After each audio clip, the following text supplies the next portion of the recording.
দুর্গাপুরে শিক্ষার আলো পৌঁছে দিতে অভিনব উদ্যোগ। ৩৯ নম্বর ওয়ার্ডের আশিসনগর কলোনির প্রান্তিক ছাত্রছাত্রীদের জন্য শুরু হলো মাত্র ১ টাকায় টিউশন।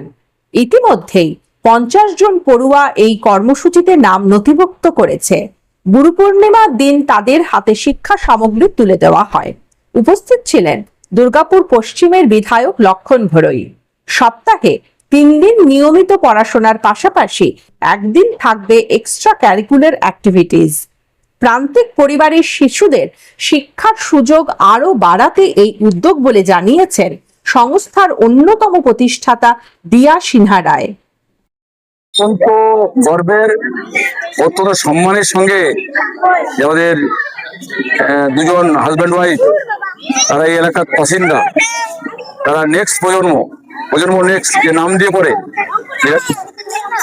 পরে তারা এই কাজ শুরু করেছেন।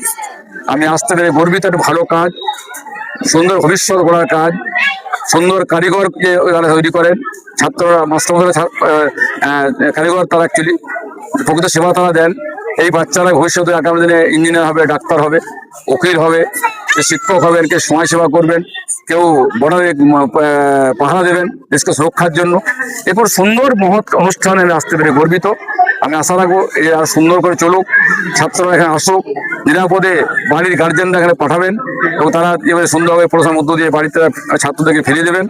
আমি খবর পেয়ে আরও খুশি যে আজকে যে স্বাস্থ্যের অবস্থা, সামান্য বয়স হলে সুগার হয়ে যাচ্ছে, আরো হার্ট অপারেশন করতে হচ্ছে, সেখানে যোগার যে বিষয় মোদী নিয়ে এসছেন, যোগ দিবস, সেই যোগারও কিন্তু ক্লাস প্রতি সপ্তাহে করানো হবে।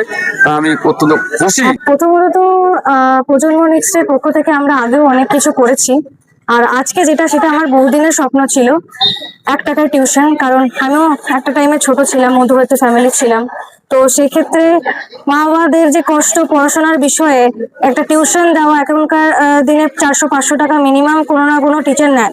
সেই ক্ষেত্রে যাতে সবাই ১ টাকার বিনিময়ে যাতে সবাই টিউশনটা করতে পারে, তারা আলাদা প্রশিক্ষণ করতে পারে। আমাদের ৩ দিন থাকবে পড়াশোনার বিষয় এবং একদিন থাকবে খেলার কিছু প্রতিযোগিতা বা কিছু ক্রীড়া সম্পন্ন থাকবে। ক্লাস মোটামুটি ১ তারিখ থেকে ২ তারিখের মধ্যে শুরু হবে আমাদের দুর্গাপুর আশিসনগর বেলতলায়। আমার নাম দিয়া সিনহা রায়।